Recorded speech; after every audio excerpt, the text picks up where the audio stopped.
Oxi, a frequência da literatura baiana. Sejam bem-vindos, meus ouvintes fiéis. Sou Michel Lopes. Vamos que vamos começar hoje mais um episódio do nosso podcast. Aumente o som, vu, que hoje vai ser só os pipoco. E eu sou Ellison Silva. E eu sou Gal Meirelles. Para começar logo pegando a visão, meus coligados, receberemos aqui o queridíssimo Anderson Chon. Boa tarde, tudo bem com vocês?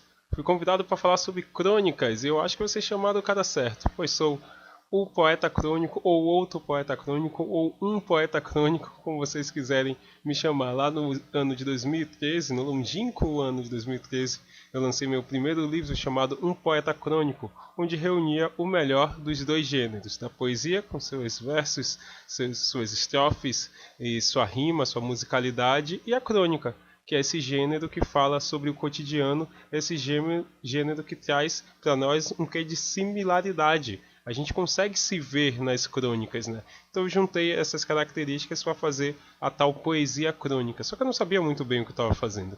Em 2013 eu ainda era muito novo na literatura e meu grande passo foi logo lançar um livro. Já em 2019 eu entendi bastante, participei de muito sarau, de muita mesa literária, e eu entendi o que eu estava fazendo, e aí eu lanço o outro poeta crônico, que eu acho que já tem muito, de forma muito melhor, de forma muito mais clara, esse conceito.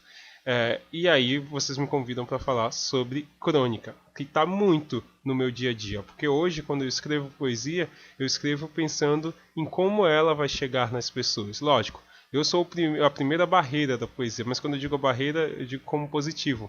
Ela tem que passar por mim, eu tenho que gostar dela, eu tenho que estar conseguindo externalizar aquilo que eu estou vivenciando. E quando eu faço isso e acho que isso é bacana, eu tenho nas minhas mãos uma poesia crônica, uma poesia que eu sei que vai se conectar com o cotidiano das pessoas. Mas para isso eu consumi muita crônica e consumi muita poesia. Eu sou um cara que gosto bastante de ler, a literatura está no meu cotidiano, sou professor de redação e isso infelizmente atrapalha a minha literatura porque eu gosto muito de clássicos, mas eu tenho que deixar os livros maiores ali escanteados porque eu tenho que corrigir muita coisa, ler muito textos dos meus alunos e alunas, então eu acabo explorando mais meu lado nerd. Eu sou muito nerd também, então eu tenho lido bastante quadrinhos. Vou dizer que a poesia e a crônica eu não tenho lido bastante. O livro de poesia que eu estou lendo é sobre pássaros e minhocas, da Adriana Gabriela, um livro artesanal assim que é lindo demais, mas ele é extremamente poético. Trazendo para o lado da crônica, eu vou dizer algumas aqui que eu gosto muito de ler, que eu me diverti muito lendo. A primeira, Mamadeira das 2 da manhã, do Moacir Scliar, que fala exatamente sobre esse fato de todo o ocorrido, tudo o que acontece quando um bebê está chorando de madrugada. Eu gosto da crônica porque ela parte de um fato. Eu tenho uma poesia que se chama Buzu of Love, uma poesia que fala sobre a gente se apaixonar dentro do ônibus. Qualquer pessoa que tenha sido pai e que tenha sido um pai presente sabe o que é ter que acordar de manhã para amamentar o filho, né? Para dar mamadeira para o filho. E qualquer pessoa que já se apaixonou dentro de um ônibus, já viu a pessoa encantada entrar no ônibus e descer dela, sabe desse encantamento, desse floreio. Então a crônica faz com que você se identifique no texto, assim como a poesia crônica. A Buzu of Love ela é assim, apaixonado, completamente apaixonado. Achei o amor da minha vida enquanto o ônibus estava parado. Torci para ela sentar ao meu lado, mas tinha outro banco vazio, assim como o meu coração e esse excitante calafrio. Pensei em dar um tchauzinho, em chamar a sua atenção, mas a covardia me domina, sou ruim na lei da atração. Então chegou o seu ponto, ela desceu me deixando solitário. Nossos olhos se tocaram por um instante, lamentei não ter puxado papo. Mas outra entrou em seguida, sorridente pagou sua passagem, me apaixonei novamente e lá vamos nós para mais outra viagem. Outra característica que eu adoro trazer para a poesia crônica, e a crônica tem muito, é o humor, né? A crônica normalmente fala sobre o cotidiano de uma forma muito engraçada, muito jocosa, muito cômica. É quase que sabe, aquela situação que a gente não pode rir, mas dar risada. Eu acho que a crônica faz muito isso. Por exemplo, se acordar às 2 da manhã para ir amamentar o seu filho, não tem graça nisso, assim. Pode ter, de alguma forma, assim, algum prazer, porque é a sua criança e tal. Mas tem uma hora que também deixa de ser um prazer. E quem tá falando isso é um cara que ainda não é pai, mas que sonha em ser. E o Moacir escreve isso com muito, mas muito humor. O livro A Alma Encantadora das Ruas, do João do Rio, ele também traz essa malemolência quando ele está falando ali sobre as ruas do Rio de Janeiro. E o Rio de Janeiro é um lugar muito monumental, assim, relacionado às suas ruas. A história ainda é ali muito presente. Então ele traz isso com muita poesia, apesar dele escrever a crônica mesmo, o gênero em prosa. O Neto de Lennon, do Valci Carrasco, que fala sobre crianças que são super encapetadas e como os pais não conseguem lidar com isso, os pais, mães, responsáveis, quem quer que seja. Mas eu acho que a crônica que mais me tocou, com certeza, até hoje, é Uma Esperança, da Clarice Lispector. Nossa, mas como eu sou apaixonado por essa crônica. Assim. Ela fazendo a relação entre a esperança inseto, a esperança sentimento. Ela traz a figura dos filhos, né? Os filhos vêm e conversam, o filho mais novo entende o que é aquele sentimento que está ali, o que é aquele inseto que está ali parado na parede e como ele se relaciona com o sentimento também. Eu gosto muito, muito, muito dessa crônica. Eu fiquei, no ano de 2020, eu fiz uma série de oficinas, e era um ano pandêmico, né?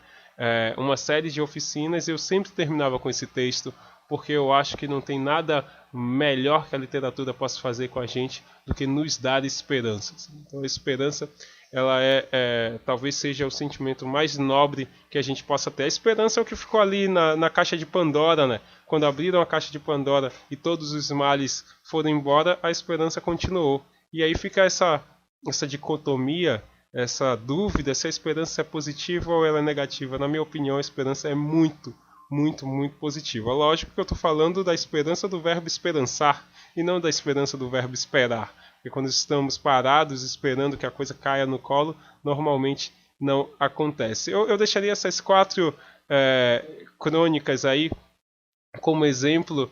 E se vocês me derem a liberdade, eu gostaria de escolher uma crônica minha também.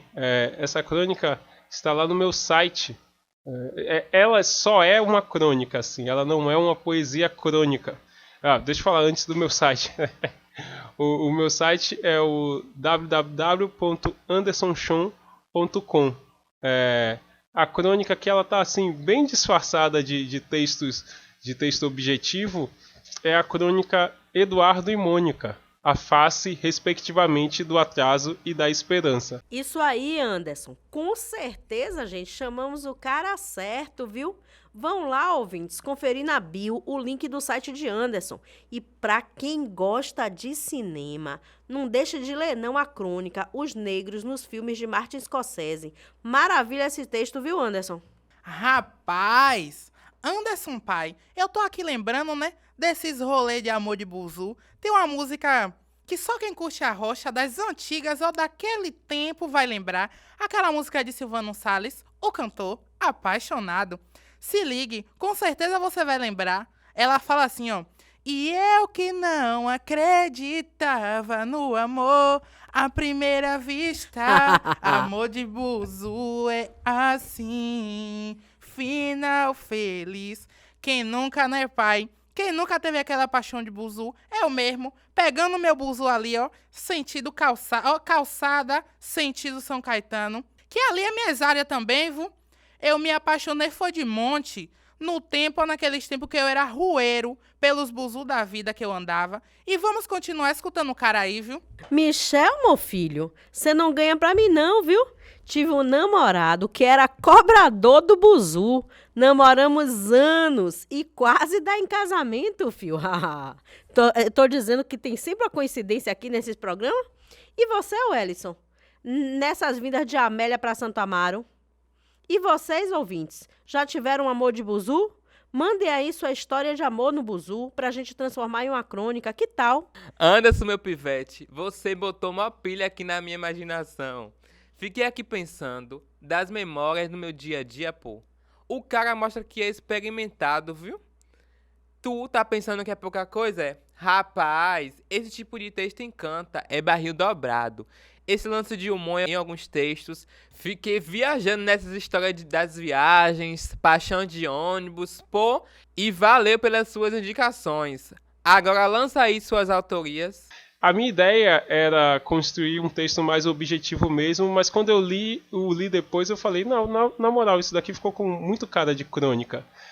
Eu faço aí um paralelo entre o Eduardo Pazuello, o nosso sinistro da educação, e a enfermeira Mônica, a enfermeira negra que foi a primeira vacinada pela Coronavac, né? A vacina que nos dá a esperança de nos livrarmos da Covid. Então, entrem, por favor, no andersonchon.com e procurem um texto Eduardo e Mônica. E sobre as poesias crônicas, elas estão nos meus livros. No primeiro livro, Um Poeta Crônico. No segundo livro, O Outro Poeta Crônico. E algumas estão espalhadas aí pela internet. Beleza? Espero que vocês tenham gostado do bate-papo. Me pediram para sugerir um livro que o ouvinte não pode morrer antes de ler. Esse conceito para mim é muito engraçado, porque se eu sugiro para você um livro que você não pode morrer sem ler, você não vai ler ele, né? Porque você não vai querer morrer. Acho que você vai protelar até o final da sua vida, e aí quando você já estiver cansado do planeta Terra, você vai dizer assim, não, agora eu posso ler, porque depois disso Anderson Chon já me autorizou, a La Lumena, Anderson Chon já me autorizou a morrer após a leitura desse livro. Eu poderia sugerir Um Poeta Crônico ou Outro Poeta Crônico, são os meus 2 livros de poesia, ou o meu e-book de poesia, que tem lá no meu site também, andersonchon.com, que é A Despedida do Superfuturo, ou 2 contos que falam sobre doenças psicossomáticas no âmbito escolar, que é o Dia do Yuri 1 e o Dia do Yuri 2, também estão no meu site. E o Dia do Yuri 1 foi até adaptado para o audiovisual pela Cláudio Filmes, então é um curta-metragem que pode ser encontrado no YouTube. Mas eu vou sugerir, na verdade, o Frankenstein, da Mary Shelley. Eu gosto muito de narrativas de terror e eu gosto muito de livros clássicos. E quando eu fui ler o Frankenstein nessa ideia daquele ser gigantesco com parafusos no pescoço, com o Victor, né? Não, Victor Frankenstein, que é o cientista, mas o Igor, o seu ajudante corcunda, eu encontrei, na verdade, uma história de drama que se reflete muito na nossa sociedade. Eu, como homem negro, consegui me colocar no lugar do monstro, porque o Frankenstein sequer é nomeado, né? O Frankenstein, na verdade, é o doutor, o Victor Frankenstein. Então, o que a gente entende por Frankenstein, na verdade, no livro se chama só de monstro. E eu consegui me colocar no lugar dele, porque ele era um cara que só estava tentando viver na sociedade do jeito dele, e as coisas não pareciam ajudar. Então, se você, negro, negra, não negra, é um livro que fala muito sobre preconceito, fala muito sobre aceitação, fala muito sobre vida. Então essa é a minha sugestão aí, o Frankenstein, da Mary Shelley, e escrito por uma mulher. As mulheres têm um papel na literatura que é importantíssimo, apesar de nós homens, infelizmente, ficarmos tentando negar isso o tempo todo. Mas graças a Deus não estamos conseguindo, beleza? E para terminar, eu queria deixar aqui uma poesia crônica com vocês e agradecer bastante o espaço. Eu sou Anderson Chon, vocês podem me encontrar no Instagram através do @AndersonChon ou no meu site www.andersonchon.com. Essa poesia se chama O Professor e o Policial. Ela é assim. Era domingo à noite. O professor, já cansado por saber que o amanhã chegaria no hoje, foi abordado numa blitz. Seu semblante triste indicava o cansaço. Deveria medir cada passo para sair dali rápido. Sai do carro, vagabundo!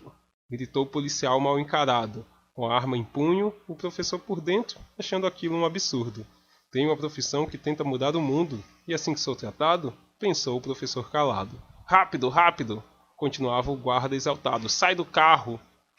Assim o professor o fez. Com as mãos na cabeça e a fala na boca, só esperava a sua vez para conseguir entender o motivo de não ser tratado como um amigo. Vagabundo, estava indo para onde? Perguntou, exibindo o seu teor de guarda.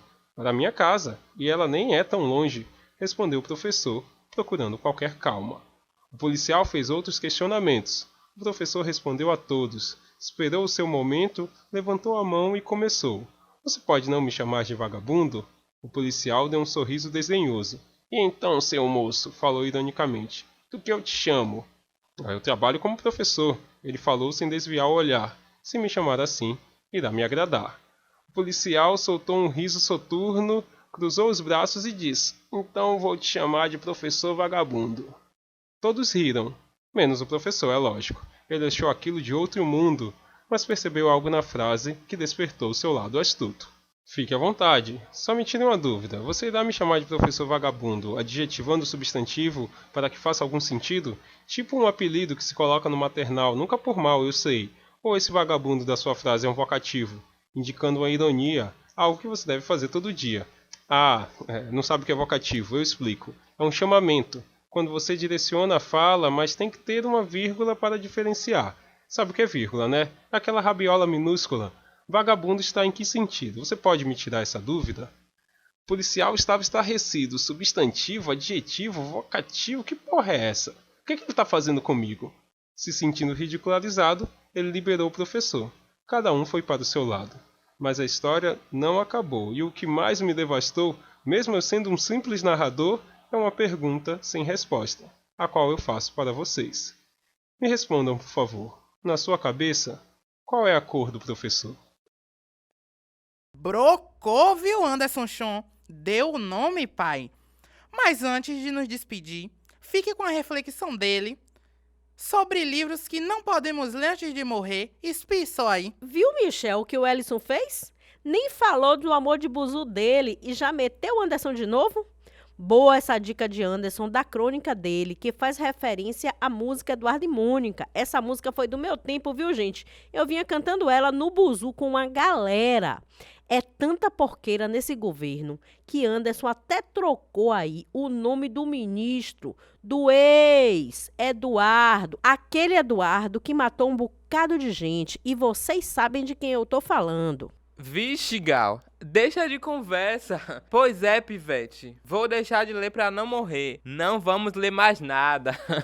Opa aí, Gal. Só desculpa pra não ler, né, Wellison? Não acho isso não, ao contrário, sempre vai ter um livro para você querer ler. Se você lê um que é bom, você vai querer sempre ter outro. Vai até querer ler para não morrer, por exemplo. Não ouçam Ellison não, viu, ouvintes? Coloquem aí nos comentários o que pretendem ler antes de morrer. Vocês ouviram aí, né? Eu só não quero morrer. Mas como ainda tô vivinho da Silva, paguei pau pra essa indicação de Anderson. E esse texto final, Pivete? Qual é a cor do professor? Tô com essa pergunta na cabeça agora, pô. Pois é, fique e responda pra você. Eu tô aqui matutando. Mas temos que terminar, né? Gostaria de agradecer a Anderson Chon. Tu é fera. Pegar a visão, povo. Pois é, Anderson mandou a real. E oi, lembram das histórias de leitura que estamos cobrando a vocês pra mandar pra gente? Mande aí, vá. Estamos ansiosos para ouvir a sua história de leitura. E corre, que é de hoje que já abrimos para receber esses áudios. Cobre mesmo, Pivete. O povo tá moscando. Vai deixar de participar, é? Té besta. E agora, vamos de choque de shows.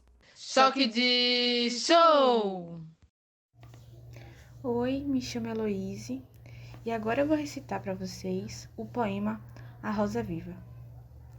Estas rosas que vês em mim são brasas, por isso, muito cuidado ao tocar em suas pedras, pétalas sagradas.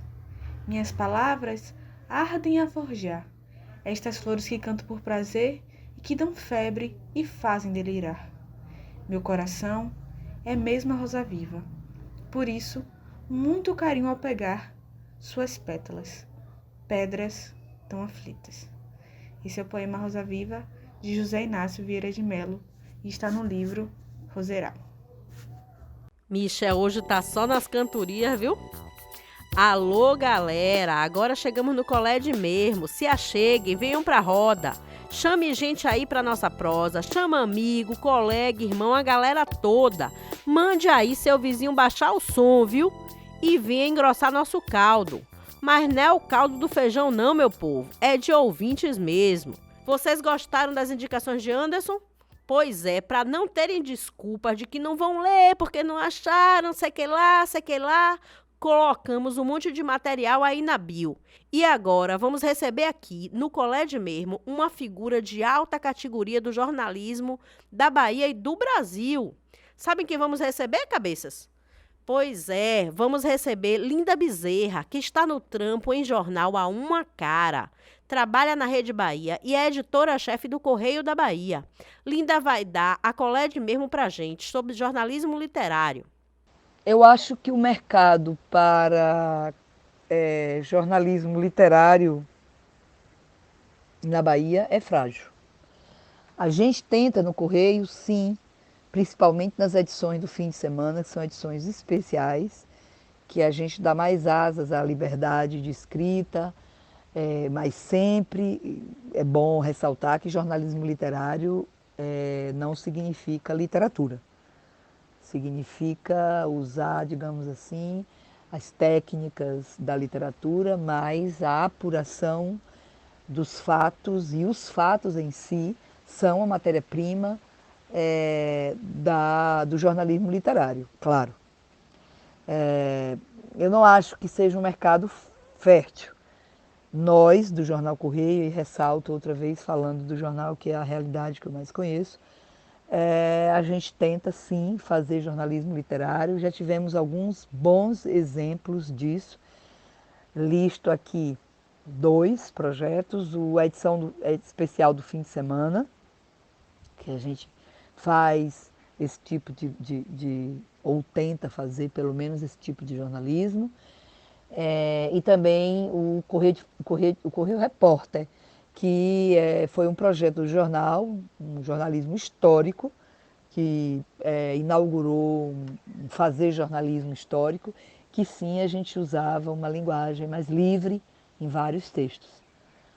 Mas não vejo um mercado tão fértil. Eu não quero fugir de uma indicação clássica. Para quem quer se aproximar do jornalismo literário, estudante ou não pode abrir mão de ler Gay Talese, que é considerado o pai desse novo jornalismo. Um repórter norte-americano que mudou assim, a cara do jornalismo. E por que não fugir dele? Porque eu acho que ele reúne qualidades que eu considero importantes para o jornalismo literário, que é não abrir mão da apuração. Né? A linguagem, a técnica, né, a técnica pode estar próximo da literatura, ok, é por aí, mas apurar a informação é fundamental. E isso nos difere de um romance, né? O jornalismo não é um romance, o jornalismo parte de fatos, é factual, né? Então eu indico o Gay Talese, eu acho que é um bom início mesmo. Eu sei que a academia já indica, mas eu indico também Gay Talese. E acho que um livro de Gay Talese, que é um exercício, todos os livros dele são muito bons, mas um livro que eu gosto muito, que eu indico é Voyeur. É a história inacreditável de um homem que compra um hotel para observar o que os hóspedes fazem. Ele constrói um observatório particular e muito escondido e passa noites a fio observando o que os hóspedes fazem. É uma história extraordinária, muito bem apurada e que levou cerca de 35 anos para ser publicada, por N motivos. Mas é uma história incrível. Eu acho que essa história ela é um exercício de apuração e de escrita incrível. É uma história incrível. Se ligou aí, Michel? Você que tá pensando nas áreas de comunicação, eu nem sabia disso. Jornalismo literário? É o quê? Jornalismo com literatura é? Pivete? Rapaz, eu acho que é um tipo de jornalismo assim, que trabalha assim com, olha, tipo, é porque eu não sei direito, mas eu acho que é tipo assim, com poesia, Né não? Pera. Por aí, mais ou menos, Michel. Como Linda nos explicou aí, citando este autor americano, o jornalismo literário é um tipo de texto que não é ficcional. Os títulos de jornalismo literário apresentam uma reportagem bem compridona, bem longa, mas com uma narrativa que se aproxima da linguagem literária, mesmo se tratando de fatos da vida real. Aqui na Bahia, mesmo sendo fraco, nós podemos encontrar exemplos, como o livro Conversas de Cafetina, de Sérgio Mágio, que está de 10 conto na estante virtual, viu, gente? Eu já pesquisei lá. E o próprio Carlos Ribeiro, que estará conosco no Boca de 09, tem alguns títulos no gênero.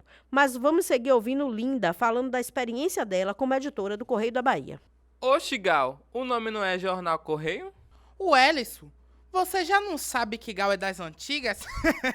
Esse povo é velho. Vamos ouvir aí, Linda, falando de crônicas no jornal.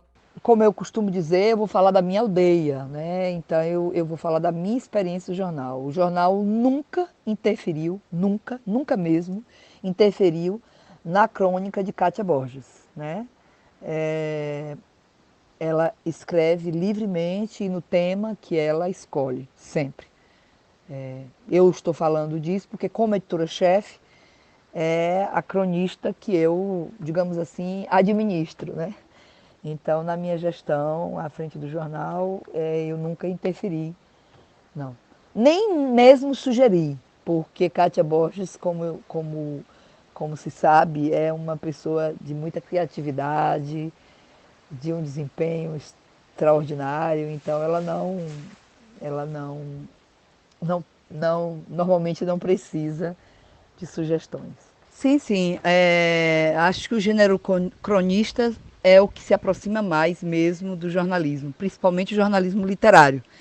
Porque a crônica, normalmente, pode partir de um episódio do dia a dia, nesse sentido, inclusive às vezes factual, ou não, né? Mas sim se aproxima. A gente tem nesse momento um cronista fixo, que é Kátia Borges. Kátia Borges é jornalista, é poeta, uma das melhores poetas do país, com poemas publicados em várias listas no mundo, em seleções no mundo, e também é autora de livros emblemáticos e livros muito importantes para a poesia. A crônica de Kátia Borges é uma crônica que particularmente eu gosto muito, porque a considero filosófica, digamos assim, que é uma crônica que volta para dentro de si e a partir desse interior esbanja uma série de análises sobre o indivíduo e que pode caber na carapuça de qualquer leitor, principalmente no momento desse que a gente vive, sofre muita angústia, né, nesse momento que a gente está. Então, é uma crônica que eu recomendo a leitura porque é uma crônica que nos faz pensar, refletir a nossa condição humana. Inclusive, ela lançou recentemente um livro que discute, digamos assim, a felicidade, e são crônicas que ela escreveu no jornal ao longo desses anos que ela faz esse trabalho. São crônicas que são publicadas, às vezes, simultaneamente no digital e no impresso, mas sempre no digital, sempre publicada no digital. O valor pago a um cronista depende, né? Depende muito de muita coisa. Depende do nome dele,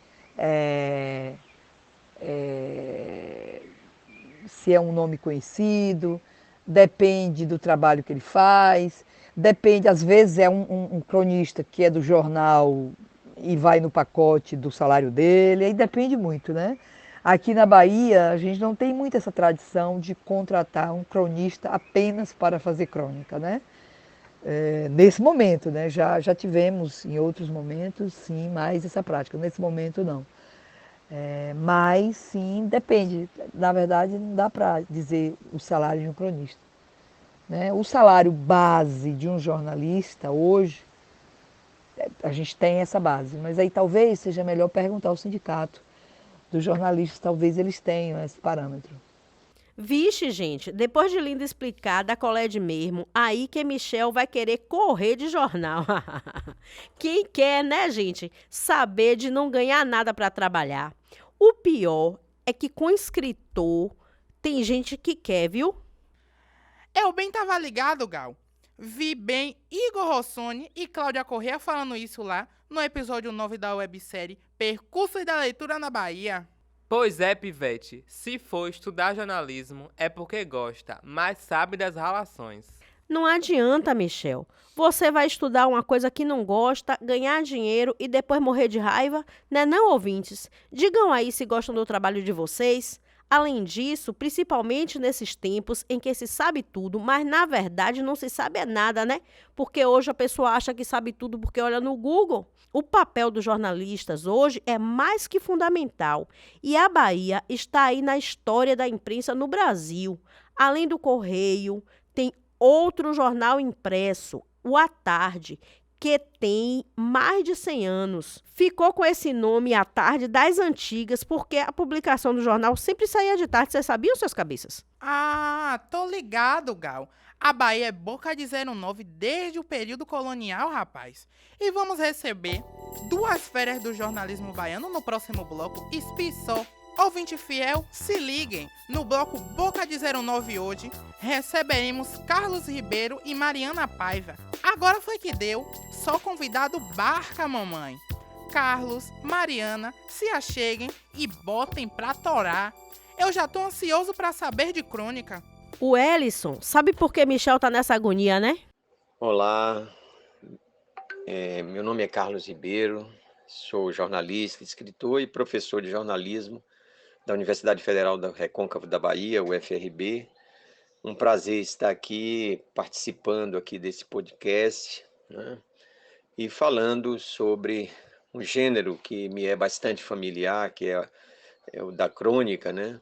Familiar não exatamente como escritor, como autor, mas principalmente como estudioso, que sou da crônica de Rubem Braga, né, a qual dediquei meu mestrado, doutorado e meu primeiro pós-doutorado, e atualmente faço o segundo pós-doutorado sobre a crônica do nosso grande poeta e ficcionista, ensaísta e também cronista baiano, Ruiz Pinheira Filho.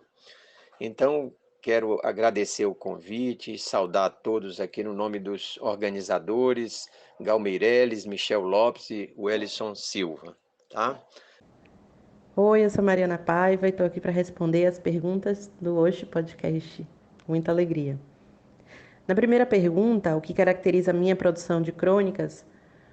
O que caracteriza a minha produção de crônicas, eu acho que é o que caracteriza a própria produção de crônicas em si, que é essa observação do cotidiano, esse contato com o real, esse contato com o dia a dia, que quem escreve vai olhando, vai observando, vai sentindo.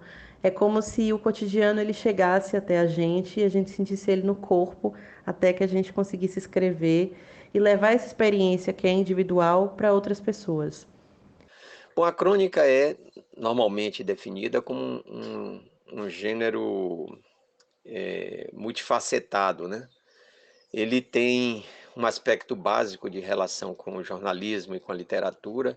É normalmente concebido para ser publicado em jornal. A grande maioria dos livros de crônicas são de coletâneas de crônicas publicadas em jornais, né, de diversos autores, mas que tem essa característica de uma diversidade muito grande, de uma multiplicidade, né, na qual podemos encontrar desde o lirismo marcante, né, que aproxima do poema em prosa, a crítica social e cultural, que aproxima da reportagem do ensaio, a de comentários sobre os mais diversos assuntos, de pequenas histórias do cotidiano, que às vezes aproxima do conto, né, que teve, por exemplo, em Fernando Sabino, um mestre, né, e ainda da denúncia política, às vezes dura, às vezes panfletárias, como podemos ver em alguns textos de Rubem Braga.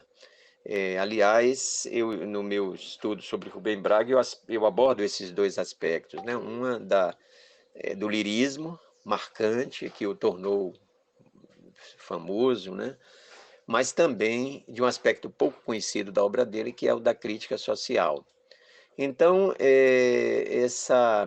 esses vínculos profundos que a crônica tem, inclusive a partir da sua própria origem, né? Digamos, a origem do termo propriamente dito, crônica vem da historiografia, vem, de certa forma, de tempos mais antigos, né? Que nasceu desses relatos em ordem cronológica dos acontecimentos históricos, né? E que no século XVII, XVIII já ganhou uma outra conotação associada aos jornais, né? Aí que estava no nascedouro, vamos dizer assim, e que tem relação com um modelo, uma forma de comunicação que era chamada das crônicas dos folhetins, né? Folhetim tem dois aspectos que a gente se relaciona. Por um lado, aquelas histórias mirabolantes, né, que se publicavam em capítulos nos jornais, mas também há uma nota de rodapé no qual se comentava questões do cotidiano, questões relacionadas ao panorama cultural, à vida das pessoas, fofocas, etc. e tal, né? Então tem esse aspecto num gênero leve e que evoluiu na sua relação, por exemplo, ganhando uma conotação mais ensaística em alguns países e no Brasil ganhando aquelas características que eu apontei. Então, é um campo vastíssimo de estudo e muito, muito rico para se conhecer, para se ler, para se desfrutar e para se estudar. Tá vendo aí, rapaziada? Eu lá sabia que no jornal tinha outro tipo de texto, que não fosse aquelas paradas lá sobre notícia e reportagem. Fui saber hoje aqui, com Linda, Carlos e Mariana. Eu quero aprender mais, viu? Simbora! Calma, rapaz, deixa o coligado falar. Não tô entendendo essa agonia de Michel. Por que tá falando de jornal aí e ficou toda animada pra estudar, foi? Disse que ia fazer comunicação e agora tá se bandeando pras áreas da saúde. Repense, viu? Ó aí as conexões. Rapaz, eu tô pensando. Mas uma coisa interessante é que essa ideia histórica da crônica, velho, como o Carlos traz aí, mostra essa diversidade de escrever e produzir crônicas, né? E Mariana, como autora, trazendo essa ideia do texto, passando pelo corpo pivete, isso é massa. Pois é, tá ligado, hein? Mas vamos deixar de lego e ouvir mais nossas visitas. A segunda pergunta: quais os principais temas e características de crônicas produzidas na Bahia? Se é possível diferenciar gerações na produção de crônicas no estado? Olha, a Bahia, ela é também um estado muito rico, né, na produção de uma gama variada de cronistas, de escritores ao longo desde o final do século XIX ao longo do século XX e que persiste hoje nos tempos atuais, né? Eu nunca, digamos assim, qualquer divisão que eu me arrisque a fazer, ela é precária de certa forma, porque eu nunca estudei a fundo isso. Mas a partir de um olhar mais geral sobre alguns cronistas mais conhecidos, eu me arrisco a relacionar os seguintes, que eu vou colocando aqui, item por item, né? Primeiro, uma crônica sobre questões específicas, históricas, urbanísticas, arquitetônicas, sobre a Bahia, cidade de Salvador, proximidade com o ensaio jornalista e acadêmico. Nós temos, por exemplo, nesta linha, nosso grande antropólogo, Tales de Azevedo, um homem múltiplo, né, nos seus afazeres, com estudos valiosos no campo da história da antropologia, da etnologia, etc., que fala sobre, e tem crônicas muito interessantes dele sobre aspectos da vida cotidiana, hábitos, práticas, costumes. Tem um viés antropológico, sociológico e historiográfico. Antropologia do cotidiano, adentrando pela culinária, pelos espaços físicos de convivência, ou como ele diria, da socialidade, marca do cientista social. Temos também um pouco, digamos assim, dentro desta linha, mas também com algumas marcantes diferenças, a Hildegardes Viana, que tem na linha das crônicas de costumes, com ênfase na memória e no registro de hábitos, costumes e tradições da Bahia. Conhecida como folclorista, termo que caiu em desuso, mas que consiste em elemento importante da chamada antropologia cultural e social, que engloba um cardápio infindável de temas, né?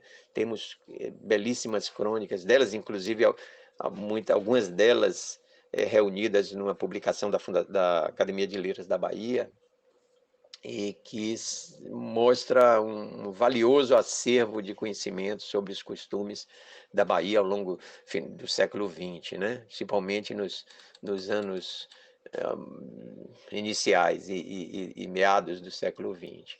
Nós temos outro grande cronista também, que foi ele muito famoso mais por seus contos, né? Que é o Vasconcelos Maia, um cronista da Salvador dos anos 50 e 60, que mereceu um belo estudo da professora Edna Maria Viana Soares, publicadas no livro Salvador nas Crônicas de Vasconcelos Maia, pela editora da UNEB em 2015. Enfoca tipos humanos, paisagens, personagens e problemas da Bahia, num período de transição da antiga cidade da Bahia para a contemporânea cidade de Salvador, como assinala a professora Maria do Socorro Silva Carvalho no prefácio do livro.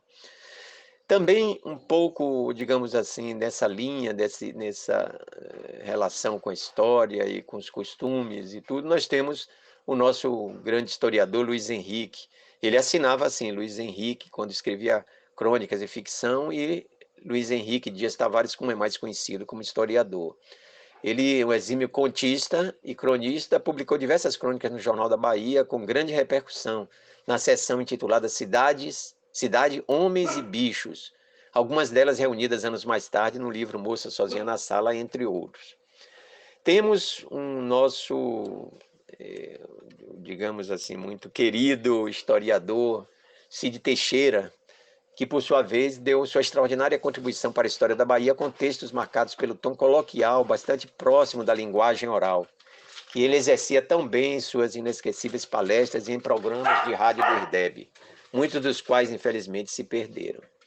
Podemos citar ainda o nome de um cronista bastante popular que marcou presença por muitos anos, Adroaldo Ribeiro Costa, cronista prolífico, cujos textos passeiam por uma infindável variedade de temas, muitos deles relacionados ao futebol, ao teatro, a comportamentos e personagens da Salvador dos anos 1940 a 1970, e que foi considerado o mais lido cronista da Bahia. Temos também as crônicas com ênfase em questões sociais e políticas, numa perspectiva de denúncia e de conscientização.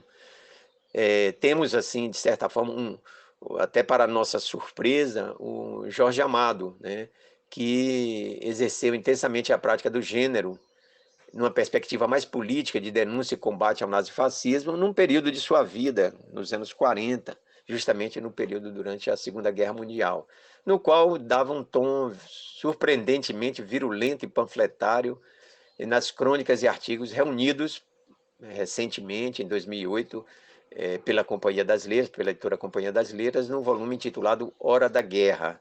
É uma faceta do nosso romancista pouco conhecida.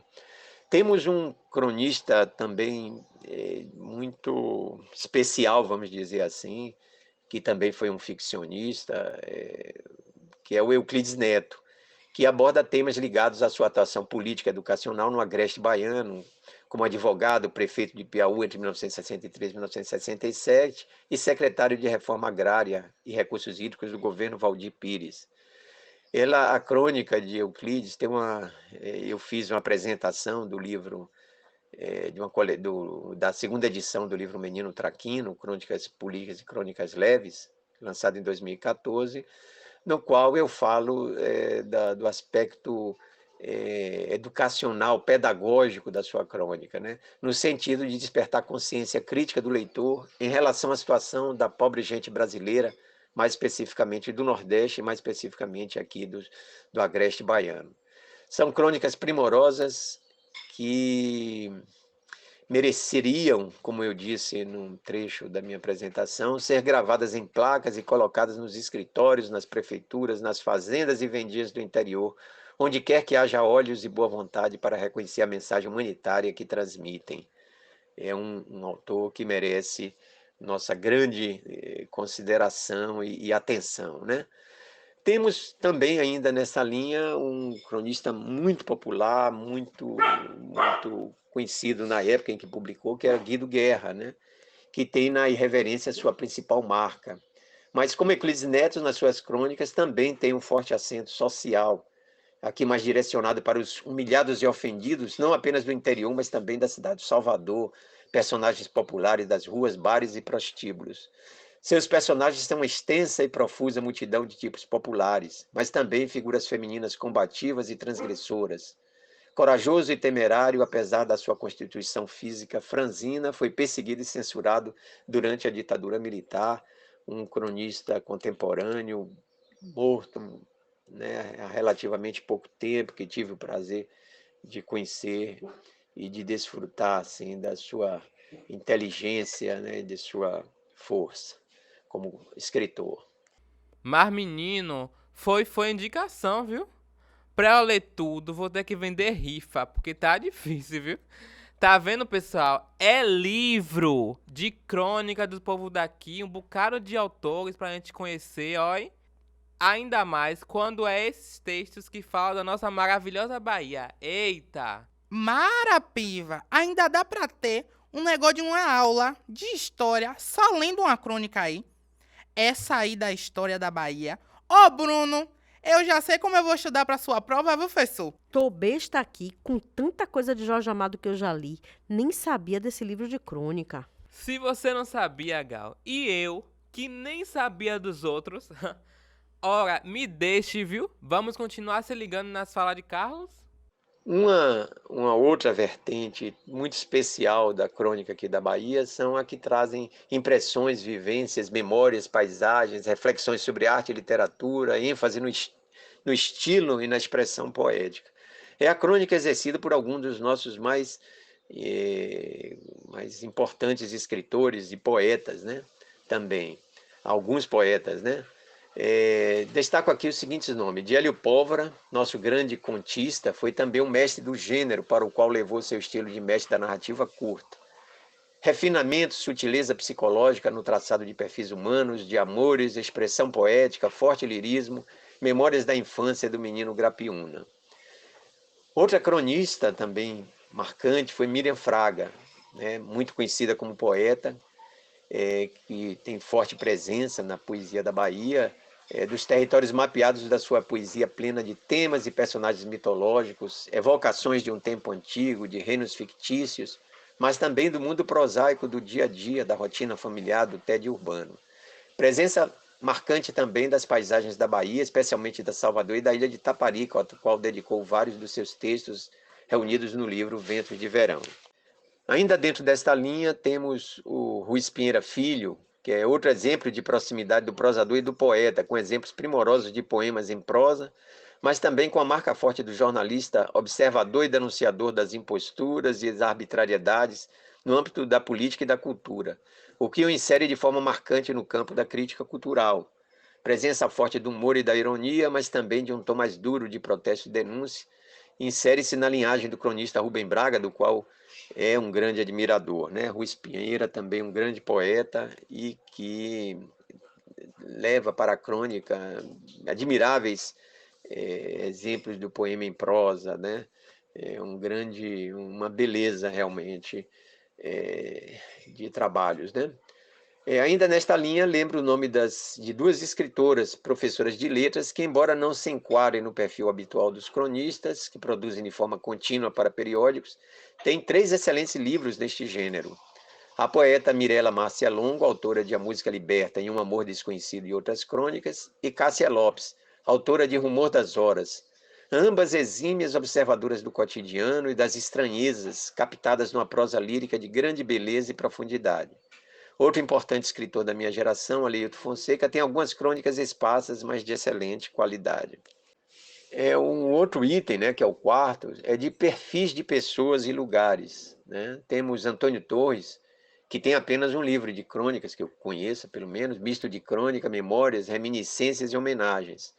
Narrativas nas quais, com estilo leve e fluido, captura o leitor, desde as primeiras linhas, para deliciosos périplos por tempos passados, ruas, esquinas, praças, cidades, países e momentos luminosos, retidos e transfigurados pela memória. Aqui o elemento determinante é a caracterização sutil de pessoas, cujos traços essenciais são colocados à frente do leitor em poucas frases e períodos. A habilidade encantatória da linguagem ágil, inventiva, constituída na força da oralidade, própria de um narrador que parece ter sempre uma carta na manga para usá-la nos momentos decisivos. Recursos narrativos presentes nesse texto, nos quais se sobressai ora o jornalista, ora o memorialista, ora o ficcionista.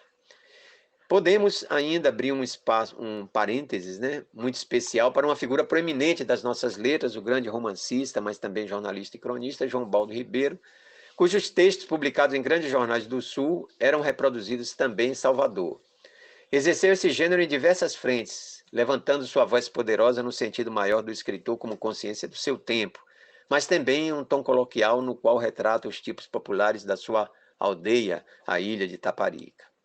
E por último, mas não menos importante, nesse item, quero ressaltar a presença singular no campo jornalístico, marcado pela ênfase na informação, da sabedoria ancestral expressa nos artigos e crônicas da Yalorixá Maria Estela de Azevedo Santos, Mãe Estela de Oxóssi, publicados anos atrás na página de opinião do Jornal à Tarde e reunidas posteriormente em livro. Viram aí o percurso dos autores e autoras cronistas da Bahia? Viva Carlos! Pelo menos, alguns desses nomes são conhecidos por nós do Oxe, né? A gente escolheu e organizou o material para o portal. Não é só do Portal Oxe não, viu, Pivete? E Gal sempre botando a gente pra ler. Na reunião do Oxe, com uma conversa, vamos fazer tal coisa, vamos pra tal lugar. Todo mundo fica alegre. Aí ela vem, mete logo um livro. E Taparica foi assim. O povo tudo achando que ia charlar pra ficar de lupa lá na praia.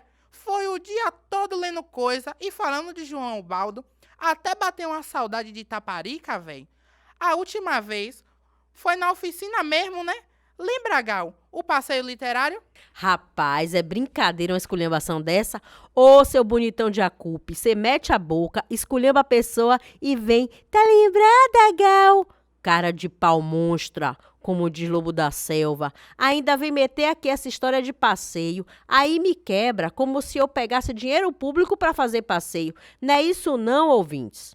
Eu estudo um romance de João Baldo. Queria que a galera do Oxe e outros estudantes conhecessem. Aí organizamos uma oficina, fazer a leitura de trechos da obra na cidade de Taparica, onde João morou e escreveu. Mas fica a gente aqui, de boca grande, seu bandido. Não ia falar nada, Wellison, mas agora ele me perturbou. Sabe por que Michel tá assanhado, ouvintes? Mariana Paiva está aqui conosco. Minhas crônicas são muito mais voltadas para acontecimentos ao meu redor, histórias contadas por pessoas que eu conheço, histórias contadas por pessoas com as quais eu me relaciono, alguma coisa, alguma palavra, algum gesto de alguém ao meu redor, do que propriamente dito o factual, aquilo que vira notícia, aquilo que sai na mídia, aquilo que sai nos jornais. Apesar de ser jornalista, eu acho que o meu contato com esse real se dá numa outra esfera e eu não tento levá-lo tanto assim para a literatura. Então essa fronteira, ela ainda fica meio dissolvida quando se trata de mim. Ô, Gal, eu não entendi nada do assanhamento de Michel. O que é isso aí mesmo? Pois é, esse bandido. Deixe ele comigo. Não entendeu nada não, fio? Eu vou te explicar. Ele estuda a obra de Mariana. Michel, que bem conhece essa produção de Mariana. Já fez até artigo para evento internacional, esse bocudo de Acupe. Eu sabia, Elison, que ela ia se retar. Minha escritora, Mariana Paiva, é bala. Bala, meu filho. Vale muito a pena vocês irem conhecer. Ela tá no portal, viu? Oxê, Michel, e o povo não já conheceu aqui, não foi? Ah, Piva, eu digo mais. No portal, ler um livro, essas paradas assim. Vamos parar de prosa e ouvir Mariana? Eu acho que as minhas crônicas versam mais, sim, sobre o cotidiano das relações humanas, sobre o amor, sobre a minha relação com a minha irmã, sobre a relação entre um pai e um filho. Eu acho que isso, sim, é o que norteia a minha produção de crônica, é uma grande motivação. Eu acredito muito no poder das relações. Eu acho que isso está ali muito presente nas minhas crônicas. E, de alguma forma, é o que eu gostaria de fazer com que as pessoas chegassem a essas experiências também. Então, é levar o individual para o coletivo. E se eu escrever sobre o meu cotidiano? Vai ser só o caos, viu? Esse Brasil tá difícil a cada dia. Pivete nem fale. Mas olha que engraçado, Carlos falou aí sobre o cotidiano ser muito assunto das crônicas. E posso dizer, pois já li Mariana, o cotidiano tem bem peso nas obras dela. E a Piva, recomendo, viu? Recomendo que comece a ler pelo livro Lavanda. É uma das obras dela que já tem publicada e é muito boa, eu tô dizendo porque eu já li. E vamos de Carlos agora? A pergunta seguinte, né? Que destaque faria sobre a relação do autor, do cronista, com o editor de jornal? Na verdade, é uma relação próxima, né? Mas não tanto quanto a do repórter, que o editor, de certa forma, o editor do jornal exerce intervém, né? Ele tem uma ação no sentido mesmo de editar o material. As crônicas geralmente são feitas, às vezes, por cronistas que não trabalham no jornal e que apenas entregam e elas são publicadas. Então, eu diria que a relação maior não é não apenas especificamente com o editor, mas com o perfil editorial da publicação, né? E o próprio perfil do jornal, né? Que tem, digamos assim, uma característica mais voltada para a comunicação, que, como eu vou dizer adiante, implica em clareza, né, do texto, em ser compreendido, e menos da expressão, como em outros gêneros. Pergunta seguinte: destaque textos e livros importantes na produção baiana contemporânea. Não citarei livros, mas alguns autores da crônica que se faz ou que se fez em tempos mais recentes na Bahia, mais especificamente em Salvador. Na linha dos textos que têm como foco principal as paisagens, cultura e personagens de Salvador, lembro os nomes de dois jornalistas, Tasso Franco e Jolivaldo Freitas. Na abordagem sensível de questões atuais, especialmente através de um viés intimista, de um mundo em transição, repleto de tantas incertezas, temos as crônicas da jornalista e poeta Cátia Borges, publicadas aos domingos no jornal Correio da Bahia. Uma ênfase especial deve ser dada às crônicas, artigos e ensaios do arquiteto Paulo Ormindo de Azevedo, também marcados por um lado pela visão crítica e contundente das transformações urbanísticas desumanizantes da cidade de Salvador, e por outro por relatos de viagem por cidades e países. Exerce Paulo a função essencial que tanto nos faz falta hoje do escritor como consciência crítica do nosso tempo e lugar. Bom, em relação à pergunta seguinte, né, o que caracteriza a minha produção de crônicas, né, eu acho que caracteriza a sua, digamos assim, exiguidade, né? São muito poucas as crônicas que já escrevi. Eu normalmente publico, tenho livros de contos, né? Tenho romances, novela, ensaios.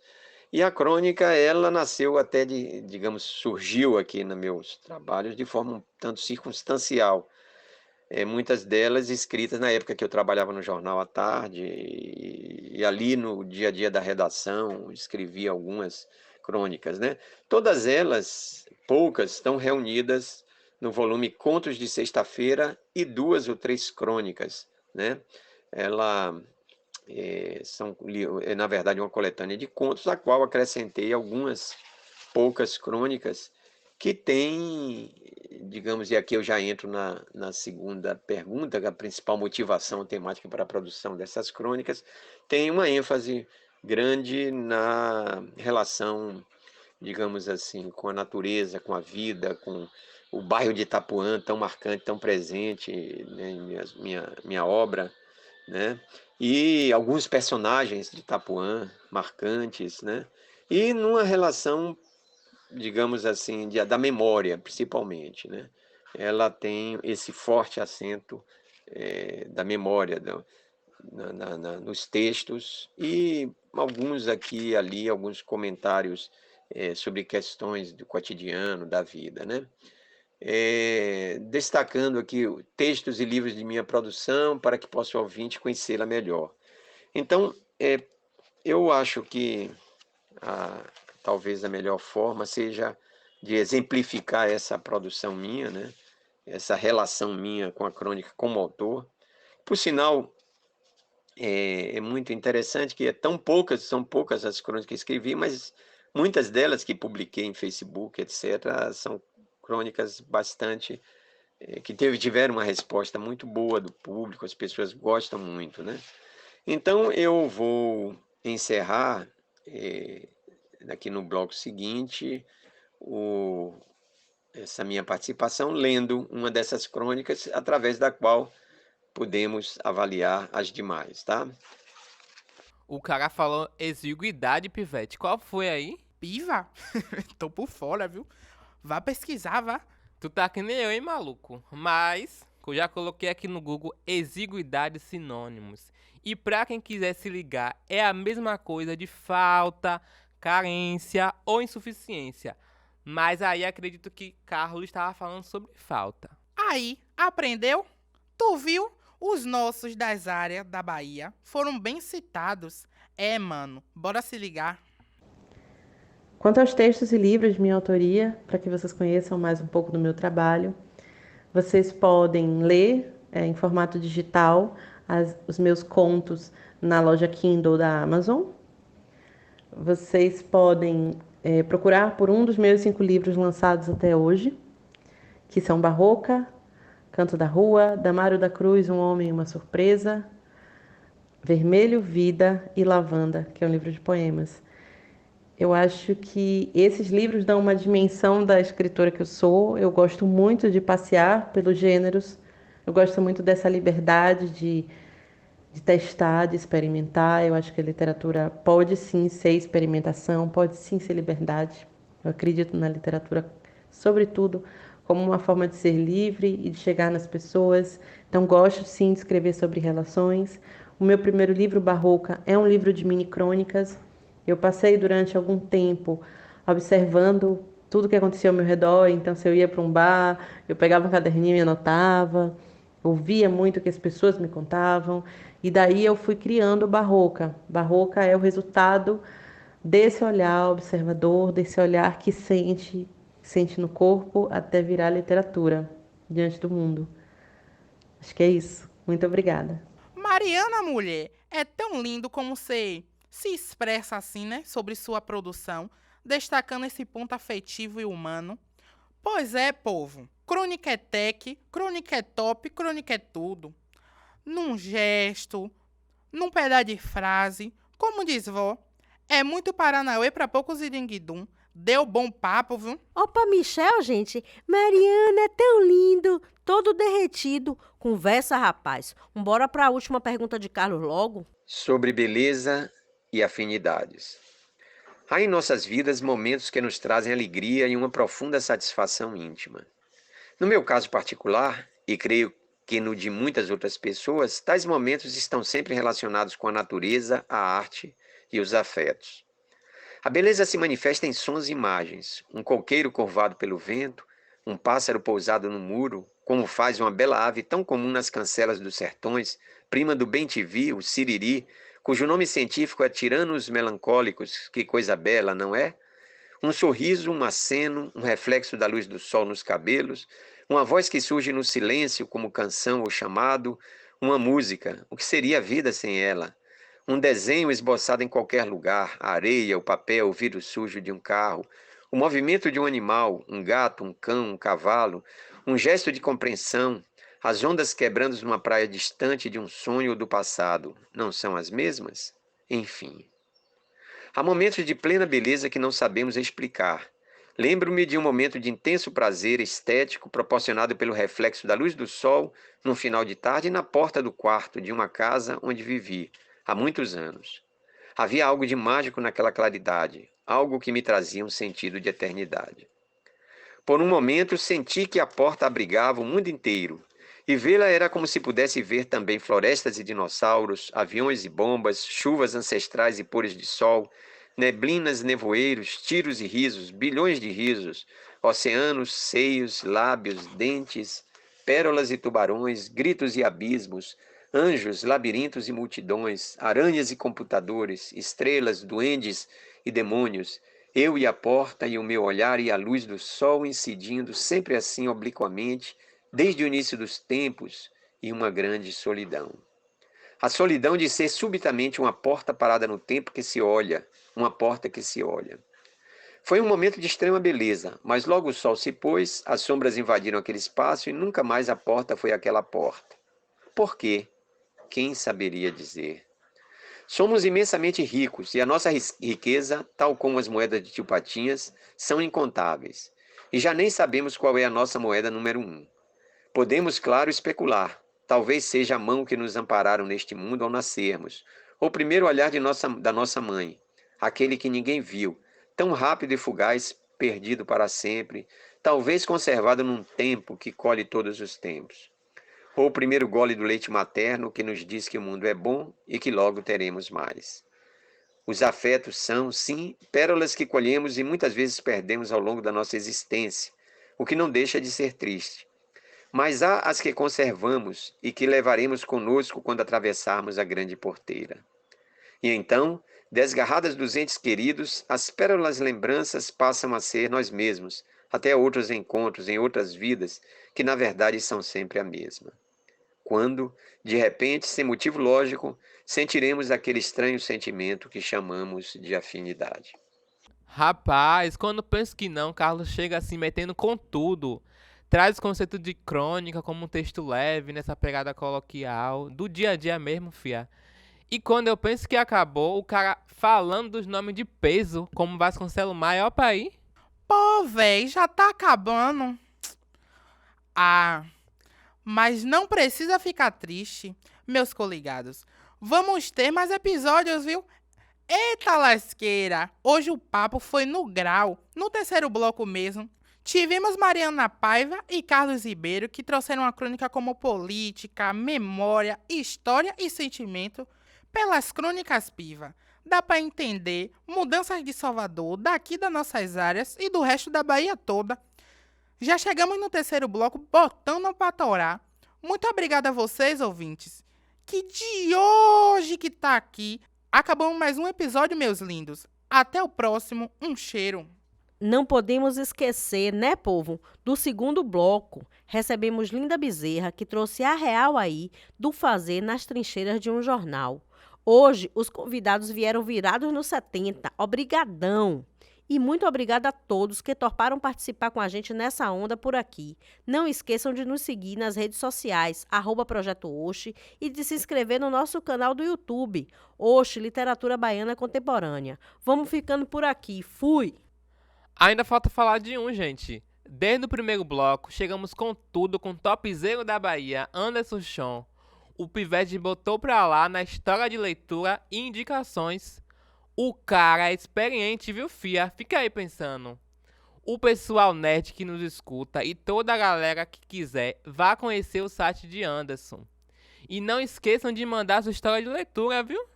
Tô de olho. Você pode aparecer em um dos nossos episódios. Imagina que tudo. E muito obrigado para quem nos aguentou até agora.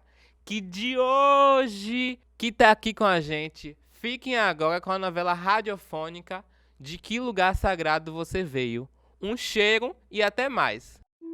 Posso me sentar aqui, de junto da senhora? Sim, pode sim, minha filha. Pode sentar. Você é a professora, não é? Sou mais aprendiz. Ah, pois. Eu tô aqui lembrando, sabe? Vendo você, eu penso na minha neta. Eu penso no seu futuro, sabe, filha? Como que eu posso esquecer das coisas? Eu não posso.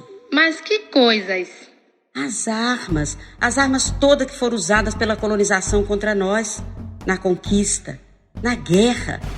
Roupas infectadas de varíola, infectadas de doença, foram deixadas perto das aldeias para que a gente pegasse. Açúcar com arsênico, filha, foi oferecido para o nosso povo. Você sabia, professora? Muitas dessas barbaridades foram oferecidas para o nosso povo. Muitas dessas ruindades foram feitas ao longo da nossa história para ocupar a terra e limpar ela de índio. Era assim que eles diziam, os invasores. Pois é. Quando a gente vê um jovem Yanomami de 15 anos morrer contaminado pelo coronavírus, penso na bravura e na belezura daquele povo. e na fragilidade que eles têm em frente à doença. Olha, esse vírus aí, é bem provável que ele tenha sido levado lá pelos garimpeiros, moça. É quase certo isso daí mesmo. Levaram o vírus pra lá e estão entrando nessa terra de uma maneira criminosa. Eu fico pensando, até onde que vai a maldade do ser humano? O vírus usado assim, de propósito. Que absurdo. Mas isso passa pelo meu coração, pela minha tormenta. Eu lembro de pessoas, sabe? Velhos parentes contando histórias horríveis, terríveis mesmo do período de contato. E agora é o próprio Davi Yanomami, como que estão vendo esse vírus chegando lá, agora. Quando eu penso no sonho dos jovens tupinambá encostados na praia do sul da Bahia, tão expostos, agora é momento de nos dizermos coisas. Diga, Cunhatã. Minha pele tem um tom escuro, meu cabelo é crespo, mas a terra que hoje eu habito já foi vermelha ou ainda é. Puseram areia preta por cima para cobrir o sangue, o vermelho de gente que sempre embalou essa terra ainda quando estava para nascer. O homem branco pisou em cima da terra preta, misturou um pouco de areia branca, mas... O tempo passou, o vento assobiou, a poeira subiu e a mãe natureza chorou. Chorou tanto, chora tanto, e a terra se misturou. Em 1998, eu nasci. Não lembro muito como cheguei aqui. Tá tudo muito escuro. Minhas memórias estão um pouco brancas. Aos poucos, vou tentando deixá-las vermelhas.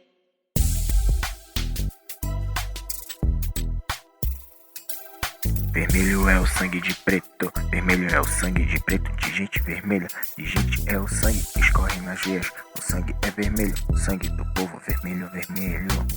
Grudado em mim, como um dente com aparelho, eu me vejo também bem através do espelho. Velhas feridas eu encontro no meu joelho, que escorre um sangue vermelho, vermelho, vermelho, vermelho. A segunda fronteira. Quero cruzar minhas próprias fronteiras. Eu queria saber como era ser o próprio fogo. Chega o tempo do mergulho. Uma fruta despenca quando está madura para que suas sementes caiam na terra e brotem outras árvores. Assim a floresta se forma. Na floresta moram os chavantes e outros povos indígenas. Moram também muitos bichos, bactérias, infinitas criaturas vegetais e minerais. Moram os encantados e as estrelas de um céu que jamais vi. E a avó Lua. Minha avó ficou muda, assim como a fruta fica antes de cair. Eu agora me sinto semente.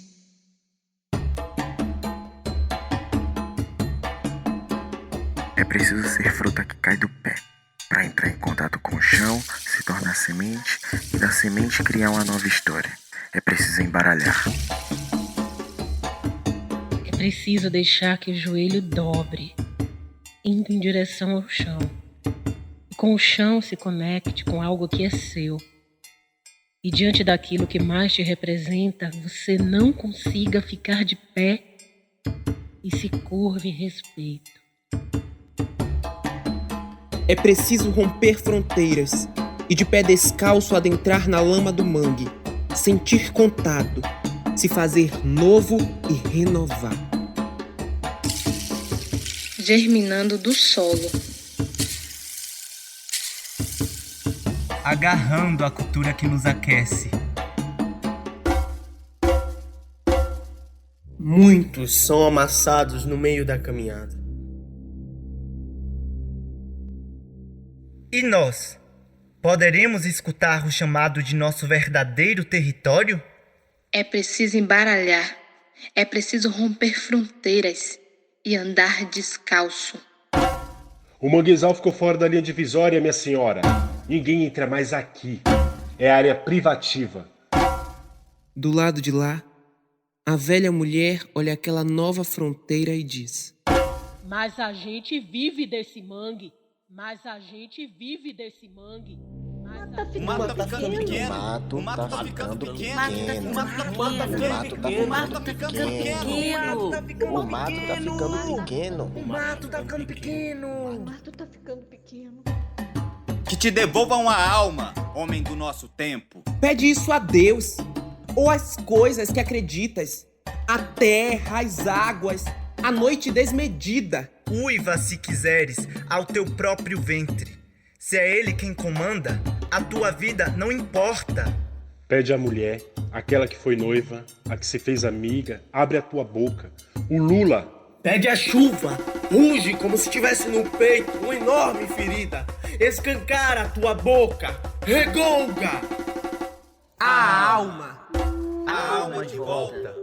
A alma de volta.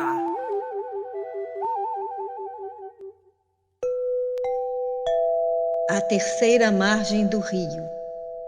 Como sonhar verdadeiramente? Escutem, é o canto do xamã.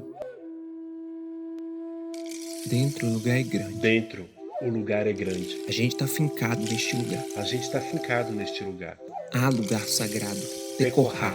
Um mangue útero à espera da fruta que despenca com as suas sementes. À espera da fruta que despenca com suas sementes. Memória de cabeça em cabeça. Cabeça, cabeça, cabeça, cabeça, cabeça, cabeça. Memória de cabeça em cabeça. Cabeça, cabeça, cabeça, cabeça, cabeça, cabeça, cabeça. Memória de cabeça em cabeça.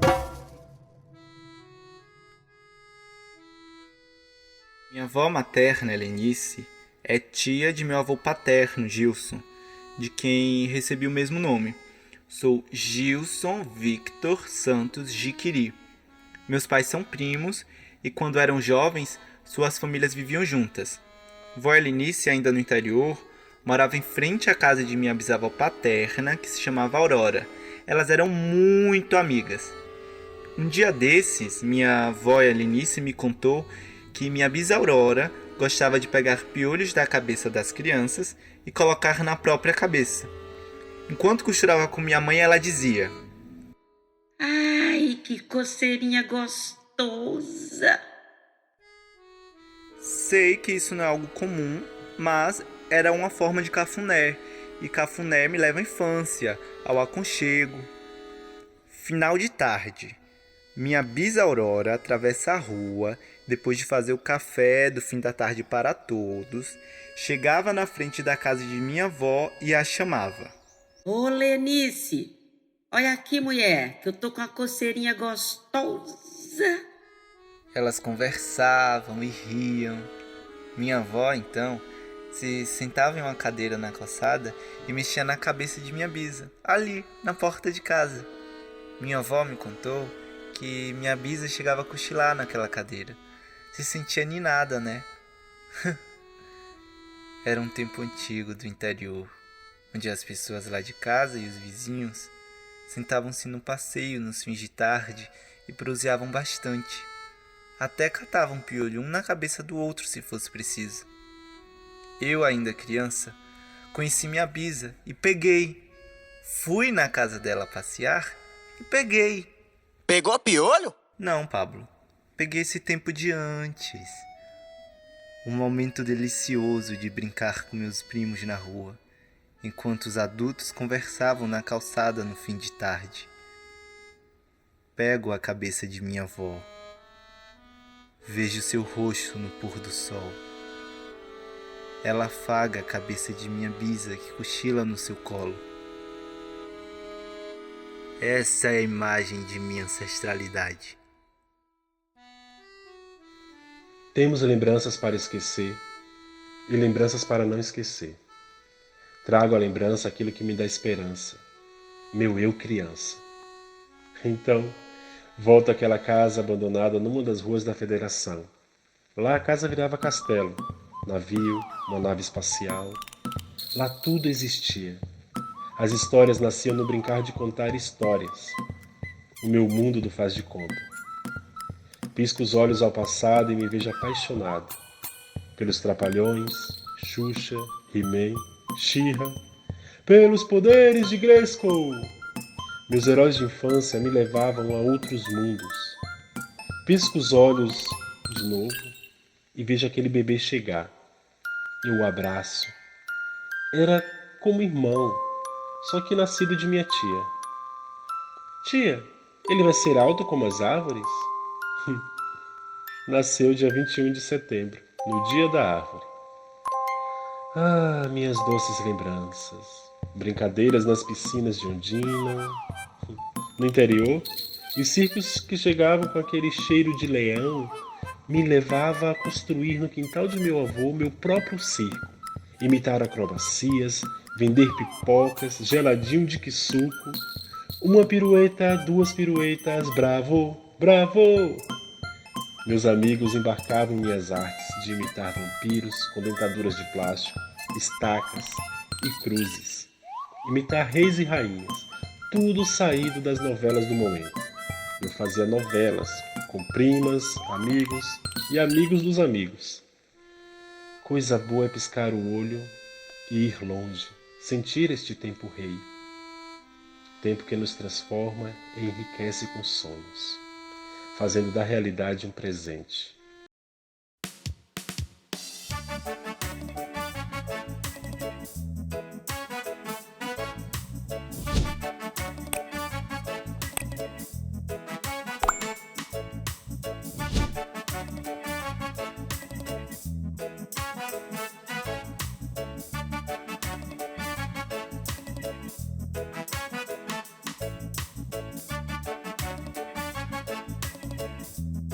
Oxi, a frequência da literatura baiana.